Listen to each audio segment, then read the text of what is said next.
Materi selanjutnya yaitu tentang sistem endokrin pada vertebrata. Sistem endokrin vertebrata melibatkan kelenjar endokrin yang mensintesis dan melepaskan duta kimia khas ke dalam darah yang disebut dengan hormon. Hormon ini diangkut melalui darah ke jaringan sasaran khas tempat hormon menyebabkan perubahan aktivitas sel penyusun jaringan tersebut. Sistem endokrin pada vertebrata terutama tersusun atas berbagai organ endokrin klasik. Nah, terus sistem endokrin pada vertebrata dapat dibedakan menjadi yaitu ada hipotalamus dan pituitari. Hipotalamus itu merupakan bagian otak vertebrata yang terletak di bawah talamus dan berperan dalam mempertemukan sistem saraf dan endokrin. Dan juga talamus ini kumpulan sel saraf yang terletak di bagian tengah otak vertebrata yang berfungsi untuk mengendalikan kelenjar pituitari, sementara pituitari itu berfungsi mengendalikan kelenjar endokrin lainnya. Hipotalamus juga disebut dengan kelenjar induk atau hormon yang dikeluarkan oleh hipotalamus akan dibawa ke pituitari. Nah, ada dua jenis dari hormon hipotalamus, yaitu hormon yang dilepaskan ke pituitari depan dan hormon yang dilepaskan ke pituitari belakang. Selanjutnya yaitu organ endokrin tepi. Organ endokrin tepi adalah semua organ endokrin yang di luar hipotalamus dan pituitari. Hormon ini yaitu atrial natriuretic peptida atau ANP. Nah, hampir semua aktivitas itu meliputi proses pengenceran, peredaran darah, pengeluaran, osmoregulasi, termoregulasi, dan reproduksi dalam mengatur aktivitas tubuh. Sistem endokrin itu biasanya bekerja sama dengan sistem saraf. Selanjutnya ada kelenjar pineal. Pineal ini ada di permukaan talamus di antara hemisfer cerebrum, atau kelenjar ini mensekresikan melatonin. Nah, melatonin dan serotonin ini diidentifikasikan pada pineal, burung dan amfibi. Enzimnya itu pembentukan hormon ini adalah hidroksidanol metiltransferase. Sistem endokrin pada Pisces. Kelenjar endokrin ikan mencangkup suatu sistem yang mirip dengan vertebrata yang lebih tinggi tingkatannya.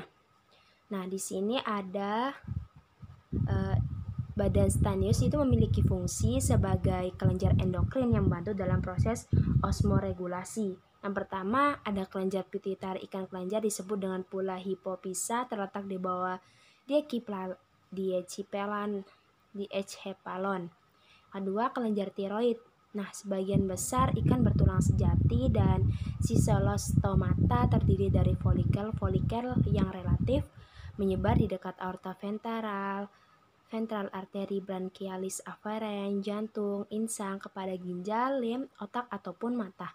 Ada kelenjar ultimobranchial atau kelenjar ini terletak pada septum pemisah antara rongga abdomen dan sinus venosus yang tampaknya itu sebagai pita berwarna putih dan septum. Nah, kelenjar ini juga bertingkatan tinggi tetapi tidak berupa folikel melainkan menyebar pada septum. Selanjutnya sistem endokrin pada amfibi. Nah, ini adalah tingkatan tinggi, yaitu misalnya memiliki kelenjar endokrin yang menghasilkan sekresi intern yang disebut dengan hormon.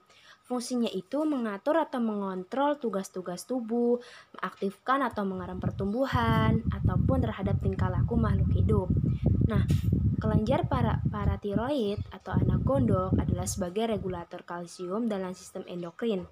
Ada kelenjar pankreas yang dihasilkan enzim juga menghasilkan hormon insulin yang mengatur metabolisme zat gula. Nah, pada permukaan sebelah luar dari ginjal terdapat kelenjar suprarenalis atau kelenjar adrenalis yang menghasilkan hormon adrenalin itu apinefrin yang bekerjanya berlawanan dengan insulin. Selanjutnya, sistem endokrin pada reptil. Sistem endokrin pada leptin ini mengeluarkan hormon penting untuk fungsinya itu tubuh normal.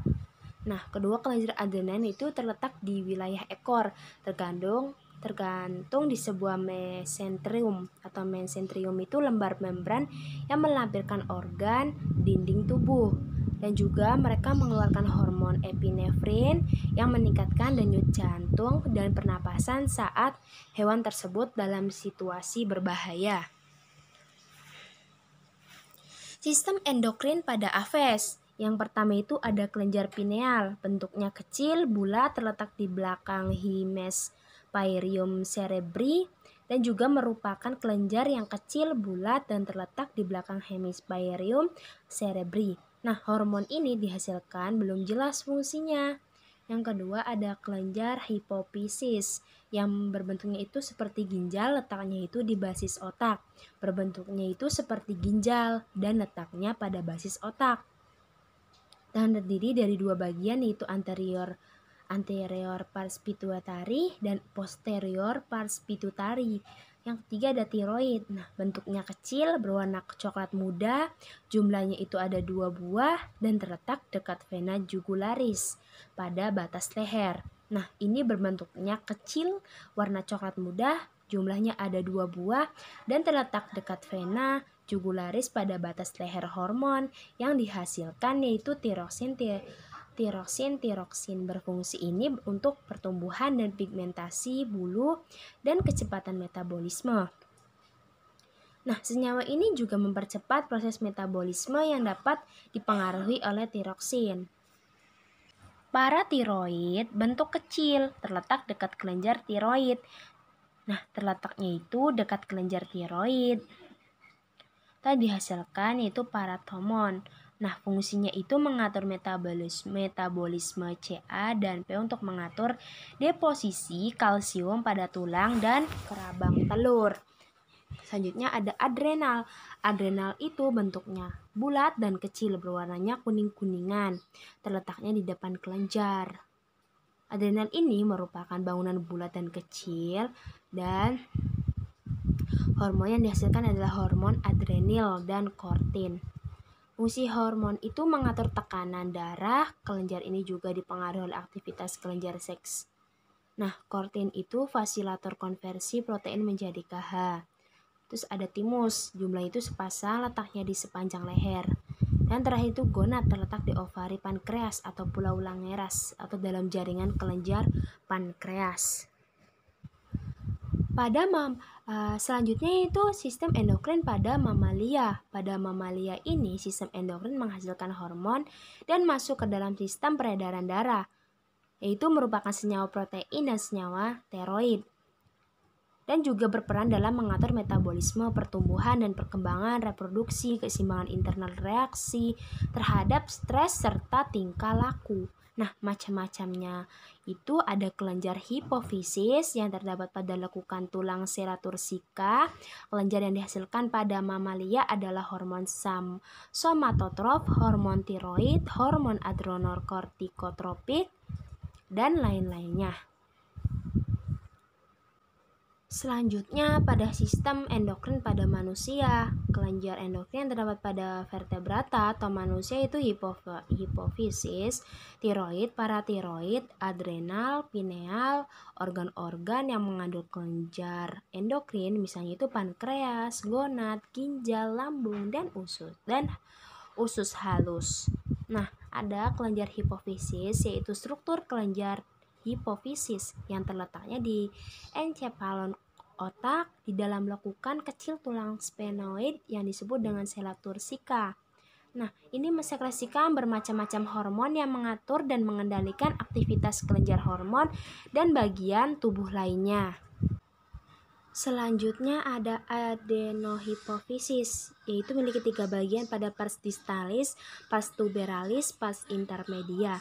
Ini merupakan daerah berbentuk corong yang mengelilingi infundibulum neuropoiesis. Nah, pada pars tuberalis berfungsi untuk menyekresikan follicle stimulating hormone dan hormon luteinisasi. Pars intermedia merupakan suatu zona tipis sel basofilik di antara pars distalis dan pars nervosa neurohipofisis yang berperan untuk menyekresikan hormon penstimulasi melamin.